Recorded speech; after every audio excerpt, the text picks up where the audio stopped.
તો ગિરિમથક સાપુતારામાં ધુમ્મસભર્યું વાતાવરણ છવાયું. કુદરતી સૌંદર્યથી ભરપૂર ગિરિમથક સાપુતારાના ગાઢ ધુમ્મસ છવાતા મિની કાશ્મીરનો અહેસાસ થયો હતો. વહેલી સવારે ગાઢ ધુમ્મસ છવાતા નયનરમ્ય દ્રશ્યો પણ સર્જાયા હતા.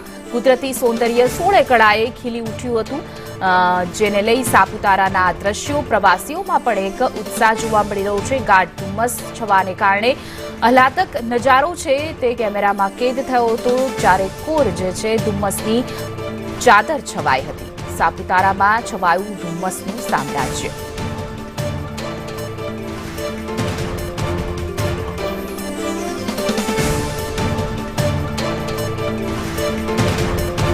તો આહલાદક ગિરિમથક સાપુતારામાં ધુમ્મસની ચાદર છવાઈ છે, જેને લઈને કુદરતી સૌંદર્ય છે સોળે કળાએ ખીલી ઉઠ્યું છે. પ્રવાસીઓ પણ અહીંયા મજા માણવા આવતા હોય છે. ત્યારે આ ડાંગનું સાપુતારા હિલ સ્ટેશન કે જ્યાં આહલાદક નજારો સામે આવ્યો.